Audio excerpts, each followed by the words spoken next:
Okay. Welcome everybody this evening to next class in Hilchot Shabbat. We're nearing the end. I think maybe the last class will be next week, but for now we have a few more Melachot, and happy first night of Hanukkah to everybody who's here and everybody watching at home. Hope everyone's had a chance to enjoy the lights of the menorah and the lights of Torah.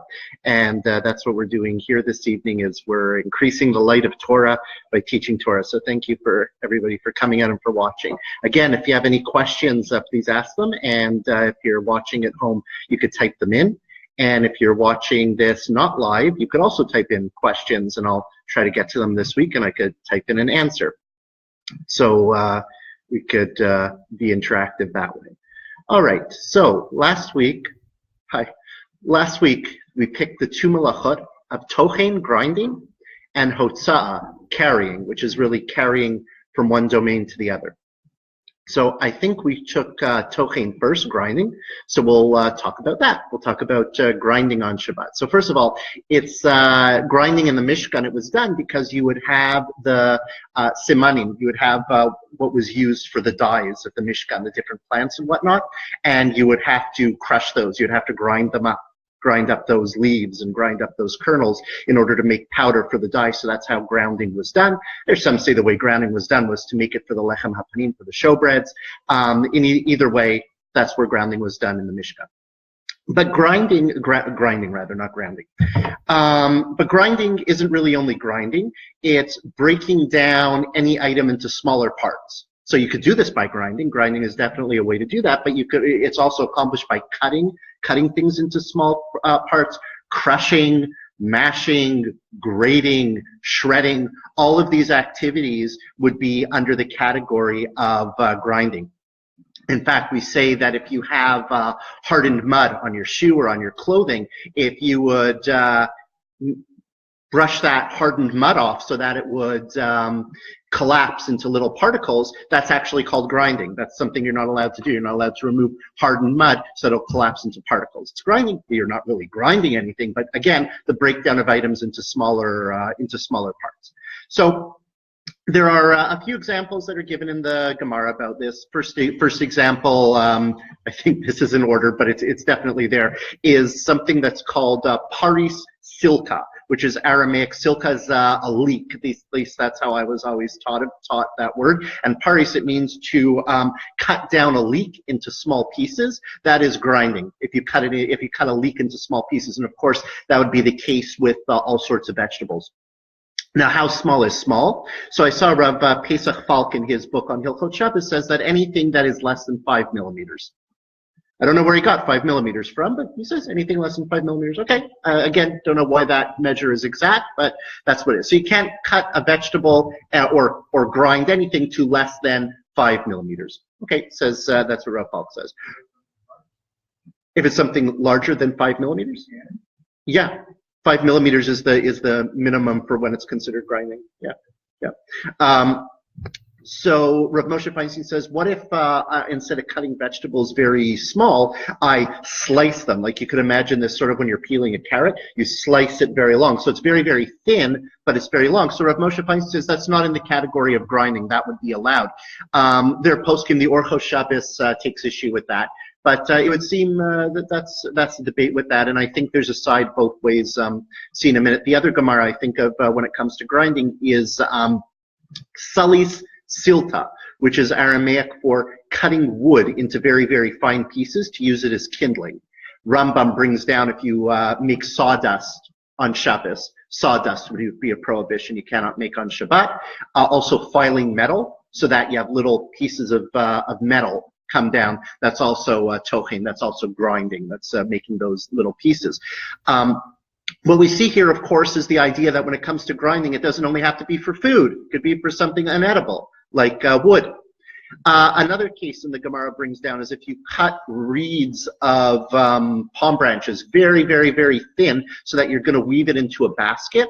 That's also grinding. You've cut it thin. So this would seem to be against Rav Moshe Feinstein, who said when you cut something very thin for food, at least, it's not considered grinding, because we see in the Gemara when you're cutting reeds for baskets, these aren't like you're not chopping anything. You're cutting it long. So I don't know. Maybe that's against Rav Moshe Feinstein, that little that proof there.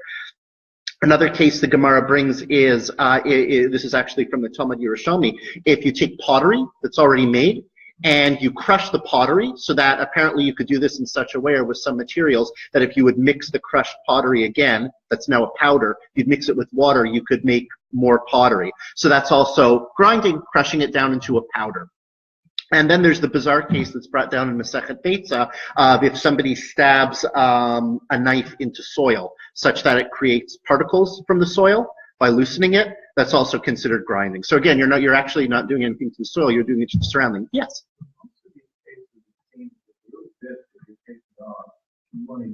You want to use the bits. So you're asking, what if you're not using the bits?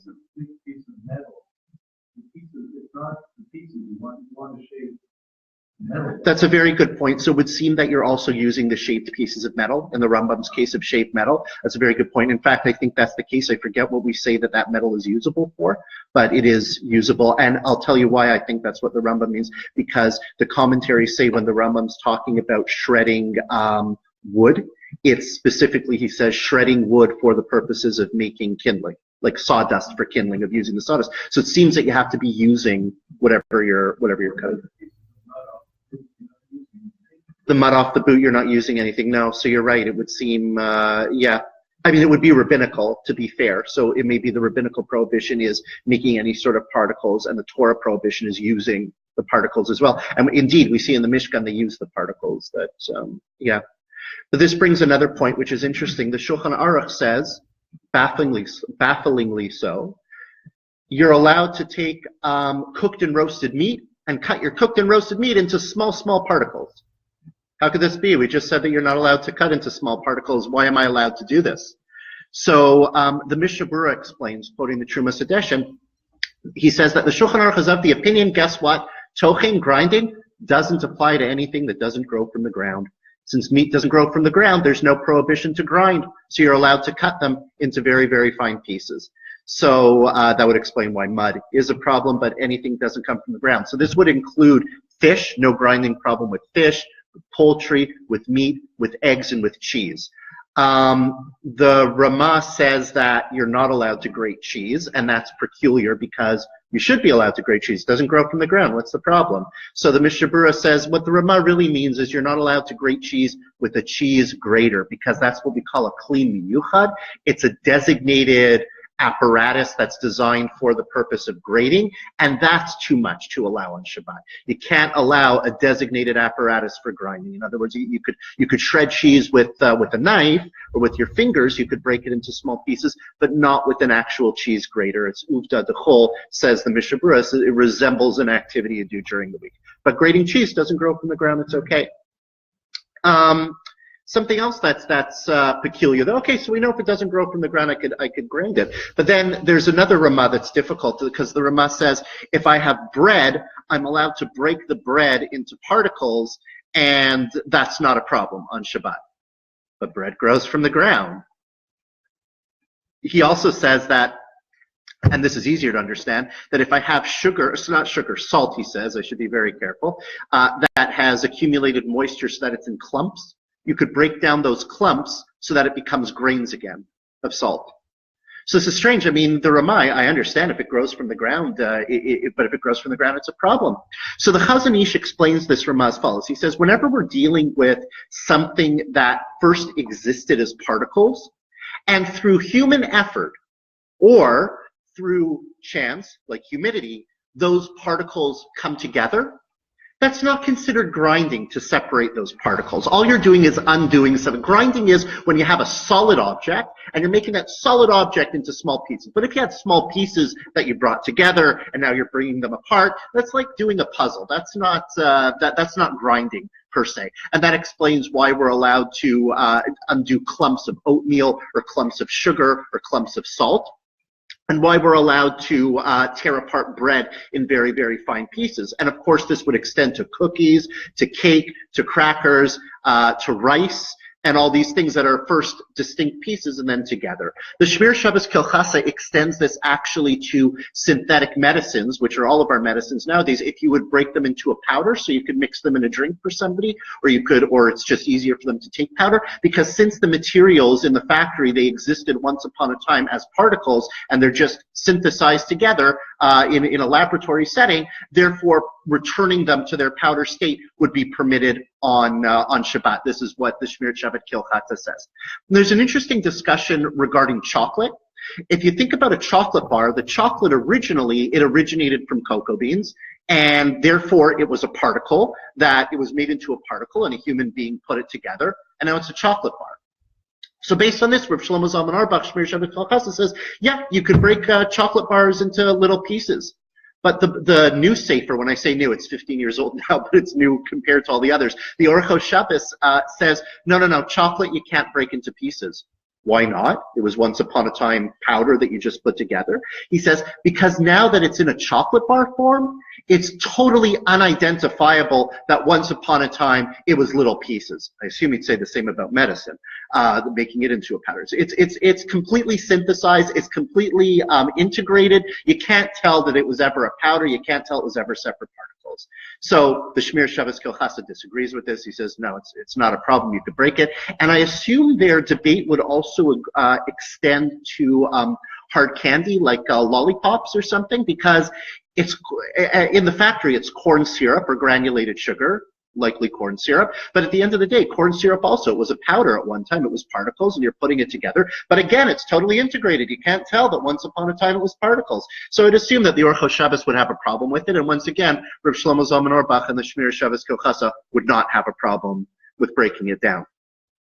When it comes also to breaking down food, there's something, another level that the Rambam discusses. Rambam says that if you would have a very cooked carrot, like a cooked item, you are allowed to mash that cooked item into mush. That's not considered grinding.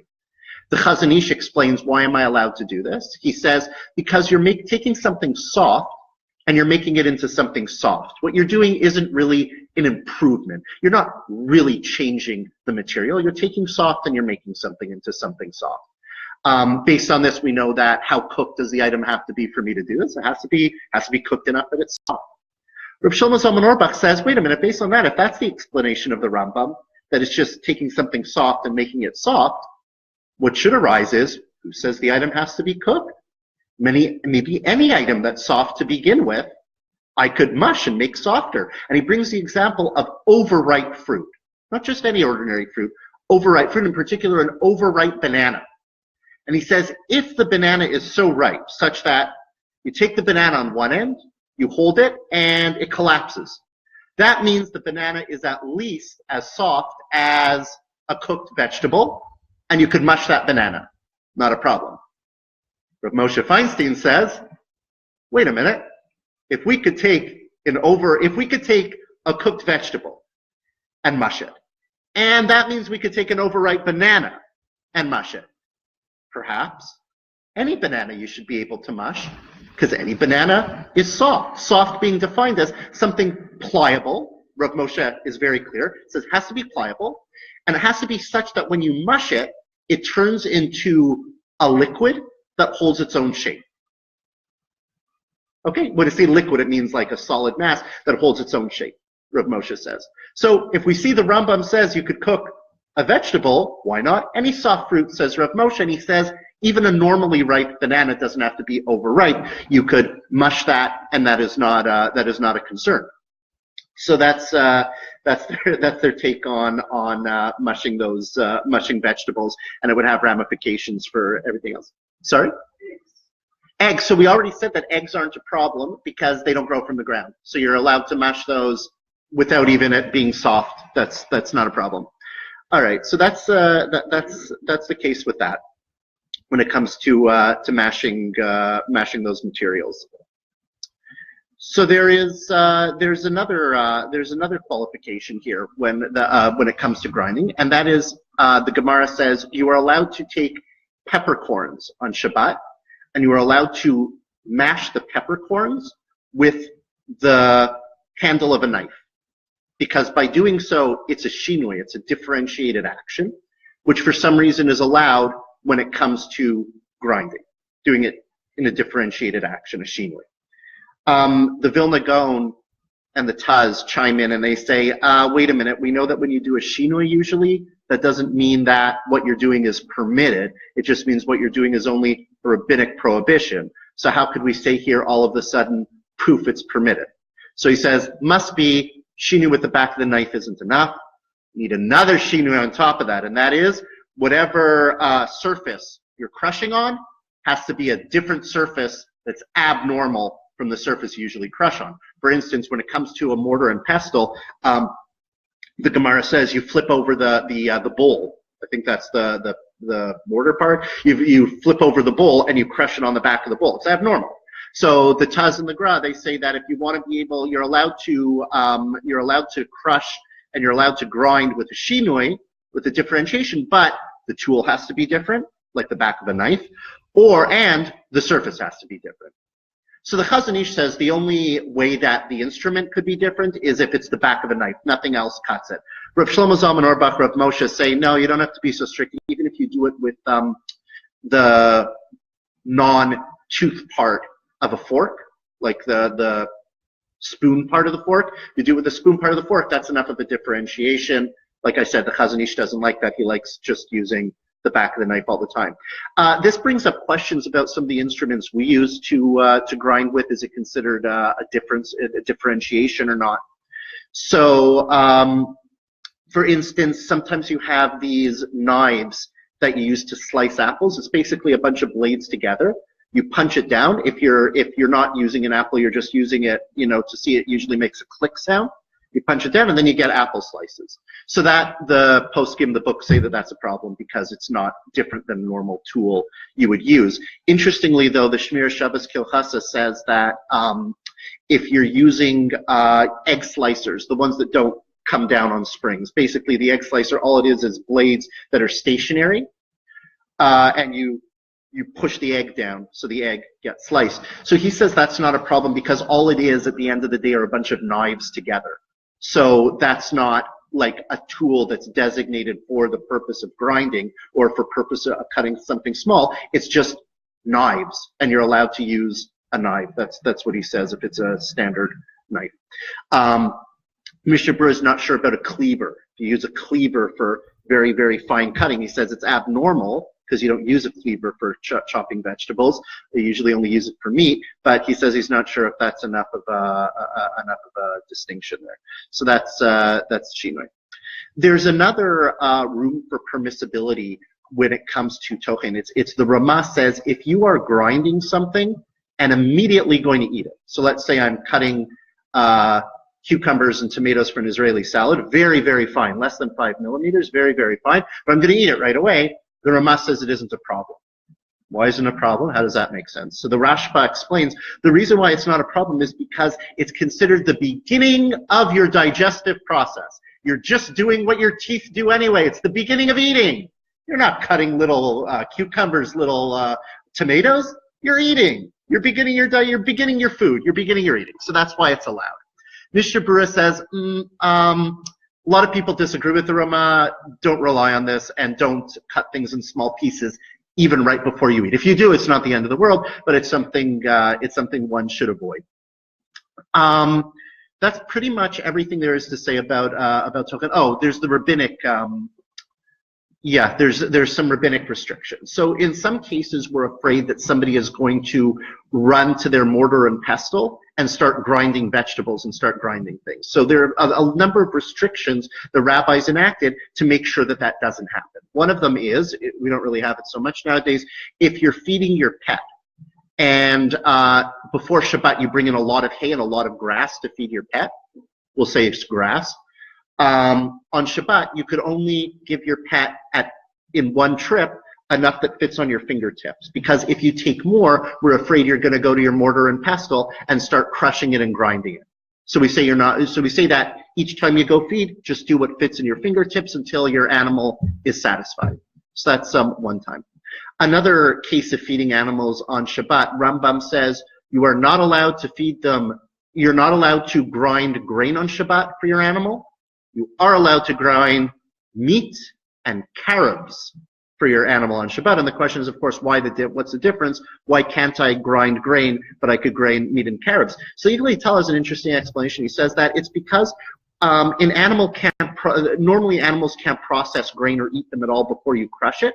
But meat, they could eat it. It's just not pleasant. It'll be dangling from their mouth and it won't be pleasant. So all you're doing by cutting the meat and carobs is you're facilitating the eating process to that animal. Whereas with grain, you're actually doing something completely important and completely new that the animal wouldn't have been able to digest without that.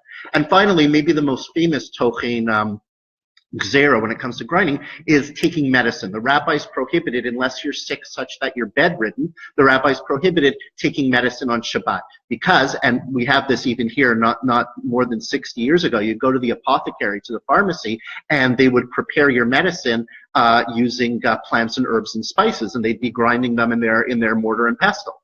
So we don't want you to grind herbs in your mortar and pestle, so the rabbi said, no medicine on Shabbat unless you're bedridden.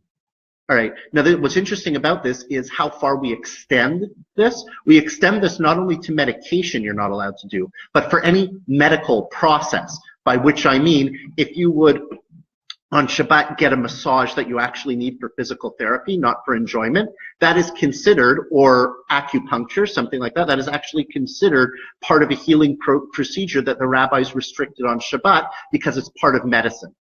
Another example would be if you take a jog, not for fun, you take a jog for health reasons, or a walk for health reasons, for exercise. It's also prohibited under the restriction of taking medication on Shabbat. It's part of the healing process. So anything done for the healing process, even if it isn't taking a pill or taking medicine, is within this gzera, within this enactment that the rabbis made to prevent grinding on Shabbat. Okay, I think that's all there is to say. So to recap, Tochen, grinding, you're allowed to do it if it doesn't grow from the ground. You're allowed to do it if it's already been ground. You're allowed to do it with a shinui, with a differentiation, and some say you're even allowed to do it right prior to eating, though it's preferable not to. Are there any questions? No? Okay, we could go on to, all right, we could go on to Melacha number 2, which is Hotza'ah, carrying, which isn't really carrying, it's carrying from a public domain to a private domain, or private domain to a public domain. We have to understand what these terms mean. We have to clarify what these terms mean. So nowadays, carrying from one domain to another, if you live in a city like ours, it's not going to be a problem. Why is it not going to be a problem? Because we have a eruv. We have an eruv. The eruv in a public-ish domain allows somebody to carry even outdoors from their house. They don't have to just stay in their house. They could carry even outdoors because we have an eruv. The problem is nowadays, it is not uncommon for a Jewish individual to find themselves in an area on Shabbat that doesn't have an eruv. It doesn't have an eruv, and they have to know the halachot of what exactly they can carry and what exactly they can't carry. And this happens in hotels. This happens very not infrequently. So what it means is, okay, so in the Mishkan, where did we have carrying happening? Where we had carrying happening was the beams that would be the support for all around the Mishkan. They would be picked up from the ground, which is a public area. They'd be put on a wagon, which is a private area, and of course the wagon would take it wherever it needed to go. So that was where public domain, where things were taken from a public domain to a private domain. And of course, when the wagon got to where it needed to go, the beams were unloaded. They were unloaded from the private domain, the wagons, to a public domain, to the ground. Okay. They would also the beams would also be carried within the public domain 4 amot, which is about 8 feet, be carried. So therefore, the prohibition of carrying on Shabbat is bringing an object from a private domain to a public domain, or from a public domain to a private domain, or carrying an object 4 amot, 4 cubits, 8 feet, in a public domain. Okay. So what's interesting about this malacha is, well, there's a few things that are interesting. Number one is it's one of the melachot, one of the few melachot that we actually find hinted to in the Torah. We could actually find a hint that we're not allowed to carry in the Torah. Where does that hint exist? We all know that the man fell every day of the week, and on Friday they got how many? 2. All right? Why did they get 2 on Friday? It would be hard work for Hashem to make it rain man on Shabbat, and they could just go out and get Shabbat.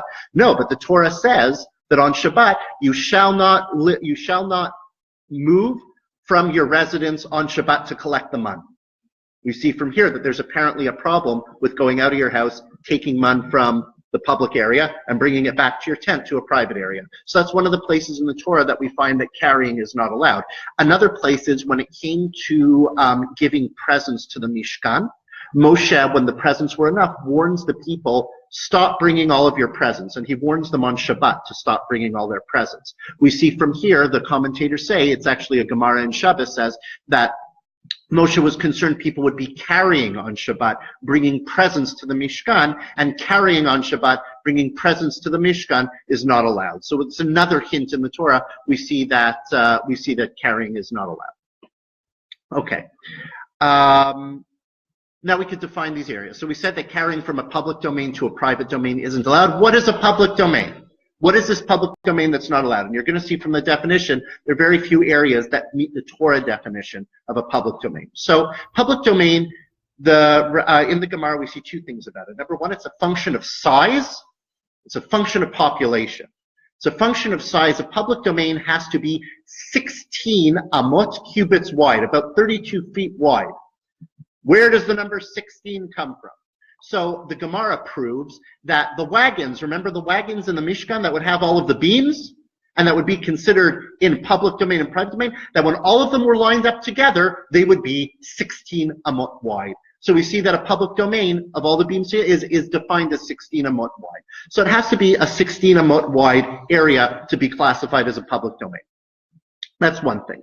Tosfot over there says that when the Jews were in the desert, it's his feeling, it's Tosfot's feeling, when the Jews were in the desert, it would have been a public domain. But nowadays, says Tosfot, he's not sure if it's a public domain. What's the difference between when the Jews were in the desert and now? So we say the difference is the population of the Jewish people. And Rashi hooks onto this. He says that we say that the population of the Jewish people, the men at least who were of war age in the time of the Torah, in the time when the Jews were in the desert, was 600,000. So what Tosfot is really saying is when there were 600,000 people in an area, we say that that's a public domain. When there's less than 600,000 people, Tosfot isn't sure if it's a public domain. And that's what Rashi says. Rashi says to be a public domain, aside from being 32 feet or 16 amot wide, it also has to have 600,000 people in that area, which nowadays we call a city. In the city, there have to be 600,000 people. The Shulchan Aruch, quoting Rashi, quotes him a bit differently. He says, not 600,000 people in a city, 600,000 people in the streets. And Rav Moshe Feinstein says, what does this mean, 600,000 in the streets? It means there has to be 600,000 people in the streets at any given time, regularly, for it to be considered a public area. And Rav Moshe Feinstein in a tshuva, he says, and I have math for you to make sure you'll figure out what this is. If you're living in an enclave of 12 Persian miles by 12 Persian miles, which is about 10 kilometers by 10 kilometers, and in that area is 5 times 600,000 people, 3 million people, you could be sure that there are 600,000 people in the street at any given time, and it would be a public domain, and you can't carry into that domain, nothing can help you, can't build an Eruv, can't build a domain. So basically, this is one of the reasons why Rav Moshe Feinstein says Manhattan is hopeless when it comes to an Eruv. You cannot build an Eruv in Manhattan. Too many people, too small a space. Brooklyn also, he said he can't build an Eruv in Brooklyn. Queens, he was more lenient about. It's questionable if he'd be lenient nowadays. I think a lot of posts can say he would be, but that's the area. So in other words, there have to be 600,000 people at any given time on the street, says Rav Moshe. That means that the population of the city is 3 million. Okay, maybe. To tell you the truth, this whole idea of 600,000 people, that even according to Rashi, who says there just has to be 600,000 in the city, is difficult. Why is it difficult? Because there was once upon a time a prophet named Nehemiah, And in the 13th chapter of Nehemiah, Nehemiah is upset at the Jewish people for carrying on Shabbat. And he tells all the people that they're doing horrible things by carrying on Shabbat, stop carrying on Shabbat. Now, in Nehemiah's time, he was prophesying in Israel. There was no city with 600,000 people in Israel. And he was still saying, you guys are carrying on Shabbat, cut it out. So it would be strange that he would be reproaching them if that. Based on this and other factors, the Mishnah Berurah says he recommends that to be considered a public area. You need 600,000. You need 600,000 people just in the city, and not like the Shulchan Aruch says 600,000 people in the streets. The Aruch HaShulchan fiercely disagrees and says, no, it's 600,000 people in the streets. That's what we've done. That's what Jewish people have considered for all of history, and that's what it's considered now, and that's a fait accompli. Meanwhile, for people like us, what we see is there are very few cities that are going to be considered public domains such that you can't carry in them, because there are very few cities that have a population of either 600,000 people in closed area, or I shouldn't say a closed area, in a certain area, or 600,000 people in the streets, even more. You're not going to see that so often. So for instance, our city, Ottawa, if you're going according to the interpretation that you need 600,000 in the streets, you don't have that. You don't have 600,000 in the streets. So does that mean we don't have a public domain? Yeah, it means we don't have a public domain. But what we do have is a rabbinically public domain, which we call a Carmelite. Sounds like a girl's name, but what it really is an in-between domain. It's a Carmelite is an area that the rabbis said is considered a public domain, but it isn't really a public domain. Why? Because it's kind of like a private domain. For example, a city with a low population of less than 600,000, that is at least 4 tfachim by 4 tfachim in area, which is like 1 foot by 1 foot, and has walls surrounding it that are less than 10 tfachim high, which is about 3 feet high, so or no walls at all. So in other words, basically every small city in the world that's less than 600,000 people. We also say lakes and rivers are Carmelite, camping grounds are Carmelite, desert is a Carmelite, and these are areas where you are rabbinically prohibited to carry from a private domain from your house into this Carmelite. So Ottawa is a Carmelite. It's a rabbinic prohibition to carry into this area. How does this help us? It helps us very well, because it means we're allowed to build an eruv. In a Carmelite, you can build an eruv. In a public domain, or Reshut Harabim, you could only build an eruv one way, by building doors all around the city. You can imagine Manhattan with doors all around. Well, now with Trump in power, maybe you could build a wall anywhere, but it's just this idea that you walls all around an island. It's very difficult. So it's a lot easier to build an eruv in a Carmelite, like in a city like ours, like Ottawa. So and like I said, in big metropolis like Brooklyn, like Manhattan, it's impossible. So I mean, to get the city's approval to build tefana, to build doors all around, it's not going to happen. That's the story with that. Now we could talk about a Reshut HaYachid. A Reshut HaYachid is quite simple. It's a private domain, like our houses. All it needs is an area of about 1 foot by 1 foot. It's 4 tfachim by 4 tfachim.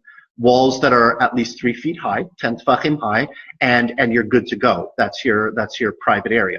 Houses, fences. The walls have to be able to withstand the normal wind. Bushes and shrubs count as walls for this purpose. So all of our backyards, if they're enclosed on all sides, those are a Reshut HaYachid, is a private domain. Our houses, even a stadium, because Reshut HaYachid doesn't need a roof. You don't have to have a roof. So even an open air stadium would be considered a Reshut HaYachid. That is a private domain. Allowed to carry in a private domain. You could carry all over your house. What's the problem? So the problem is like this. King Solomon, Shlomo HaMelech, made a gezerah, he made a decree that if your private domain looks like a public domain, we'll explain this in a minute, you cannot carry in said private domain if it looks like a public domain. How does a private domain look like a public domain? If it's shared by more than one person in a public area. For instance, in about 2,000 years ago in the Mediterranean countries, in Rome and Jerusalem, it was very common to have a public area with an apartment surrounding it on 3 sides. Apartments surrounding it on 3 sides that would all look down into the public area, and everybody would be able to eat or do whatever they do in that public area. So in such a situation, it's a private area, it's surrounded, perhaps it's surrounded even by four sides, but it looks like a public area because everybody uses it. So such an area, you're not allowed to carry from your house into that area. You still have areas like this in some places in Montreal. You have a public area with apartments looking in, but where you have this a lot is apartments. Apartment buildings, we call it a hallway. The hallway is a public area that everybody uses. It is, you're not allowed to carry from your private domain, from your apartment building into the hallway. Another place you have is hotels. You wouldn't be allowed to carry from your hotel to the hallway or to the common area. This would not be allowed on Shabbat. So the question is, what do you do? So Shlomo HaMelech said, what you do is you build an Eruv Chatzerot. You join all the courtyards together. And the philosophy is like this. The most important part of the home, halachically speaking, everyone may have their own idea what the most important part of their home is. Halachically speaking, the most important part of your home is where you eat. In fact, we see this tonight in Hanukkah. What happens if I sleep in one room? Let's say you live in such a luxurious setting, the Shulchan Aruch says. You have 2 rooms in your home. One you sleep in, one you eat in. Where do I light the Chanukiah? So the answer is you light it where you eat. Where you eat is the most important part of your home. So where you eat is the most important part of your home. So the rabbi said, therefore, if, let's say you're in an area where you have all your courtyards facing a public area, if everybody who had an apartment in that courtyard would take a bit of their food, put it in somebody else's apartment, that person's apartment they put their food in becomes like a room in their house. Not only that, becomes the most important room in their house because that's the room they're going to eat in. Their food is in that room. Meaning that they have just changed their courtyard into one huge house. And one of the apartments has a room in that house to eat in. Since their courtyard is one huge house, they can carry into the courtyard, they could carry into the other person's house. It's not a problem at all. Okay, that's what we do in a courtyard. What do we do in an apartment? It's a problem in an apartment. So in an apartment, you have to find some way to make the hallway into a Reshut Yachid, into a place that that is a private domain. So if everybody is Jewish, not a problem. You just do what they do in a courtyard. You take food, everyone takes food, they put it in somebody's house, that apartment's like a room in their house, and the whole apartment building is like one big house. What do you do if you're living in the diaspora and the apartments, most people are not Jewish? What do you do? So then that's a bit tricky. What you have to do is there's another way to make that alleyway in the apartment, to make the apartment hallway. There's another way to make it into Reshut Yachid. That is, you buy it for yourself. How do you buy it for yourself? You go to the landowner. What if the landowner lives in some multi-corporation somewhere you don't know who he is? You go to the superintendent of the house. You say, Superintendent of the house, I want to buy the rights to the hallway in the apartment. Here's 50 cents. And of course you explain to him the halachas about it, that you're not going to start doing this and this and that. The superintendent says okay and takes your money. That means that hallway in the apartment, you've rented it. It belongs to you. Therefore, it's a Reshut HaYachid. It's a private domain. Therefore, you're allowed to carry from your private domain to that private domain. This is also has to be done if you're in a non-Jewish hotel on Shabbat. If you're the only Jew in the non-Jewish hotel, you have leeway. The rabbi said if you're the only Jew in a non-Jewish hotel, you don't have to worry about carrying from your room to the hallway because it's such a weird situation and it's so bizarre, so you could carry from your room to the hallway. But if there's a sprinkling of Jews in the hotel and it's owned by a non-Jew, then yeah, you have to rent the hallway if you want to carry from your room to the hallway. So you have to do this schirut thing and find the manager, and they have to find the floor manager who has to find the owner. It'll be a big mess. I don't recommend it. What you are allowed to do, though, is just exit your room and don't carry. Oh, how do you get back into your room? You don't have your key card. And even if you had your key card, you're gonna open the door and electricity will come on and what's gonna happen? So what I recommend is this. 2 things. You could either put a towel in the doorway holding it open ajar. Usually when people see this, they assume that the maid is in the room scrubbing and they're not going to go and, violate your property. Another thing you could do is close the door and ask a non-Jewish tenant, describe the situation, to open the door. Why is this allowed? Because it's only a rabbinic restriction to use your card key. You're allowed to ask a Gentile to do something that's a psik reisha, something where he's not doing a malacha directly, but a malacha is going to result. In this case, by putting the key card in the slot, that isn't a malacha. When he takes it out and it blinks, that's a malacha. In other words, he doesn't intend to do a malacha, he intends to open the door. While he's opening the door, a malacha happens. You're allowed to ask a Gentile to do that. So that's another option you have if you don't want to go through the embarrassment of having to buy the hallway, or you don't want to put a towel in your doorway, and you want more security. That's what I would suggest. That would be allowed in that case. This also happens if, God forbid, you have to spend Shabbos in a hospital. You don't need to do an Erev Chatzera. You don't need to do this. Why not? Because the hospital owns the room and owns you, and you are a guest. How do I know you're a guest? Because the hospital has a right to kick you out whenever they want. They have the right to move your room whenever they want. And not only that, but the hospital owns property in your room, unmovable property, the bed, the machines, and so on, meaning that they have the right to go into your room all the time. And anybody who has the right to come into your room all the time proves you're just a guest there, because somebody else has a right to go in there. So that's in a hospital. You don't need this eruv. In the next few minutes, I'm just going to talk about clothing. That if you ever are in a situation where you cannot carry outside, what you are allowed to carry, and that is your clothing. You're allowed to carry your clothing. What is defined as clothing? Clothing is anything that's for modesty or for comfort. Even if you have like inserts on your shoes, that's considered clothing. What clothing is not is something that you do not usually wear. For instance, if it's raining outside and you're going to put a box over your head to protect from the rain, that's not clothing. That doesn't count. You cannot wear that outside in a place without an eruv. That's not allowed. Another example, this Rav Moshe Feinstein didn't like this idea of people putting plastic bags on the shoes of their kids so that their kids' shoes won't get ruined, and have the kids walk with the plastic bags. That's not clothing. You're not allowed to wear that outside in a place without an eruv. Also, if you wear what you're wearing improperly, you're not allowed to do that. For instance, if I would wear my talit normally and walk on the street, that's fine. If I would fold my talit and throw it over my shoulder, that's not the normal way to wear a talit. You're not allowed to carry that way on Shabbat. Another, Rav Moshe Feinstein didn't even like it when people would take their suit jackets and drape it over their shoulders without putting their arms in the sleeves. That's also not the normal way of carrying, not the normal way of wearing, so you can't do that on Shabbat. A way that our times have changed is the rabbis said that women are not allowed to wear jewelry on Shabbat. Cannot wear jewelry on Shabbat. Why not? Because women would be tempted, anybody would be tempted to take it off and show their friend and carry it while they're taking it off.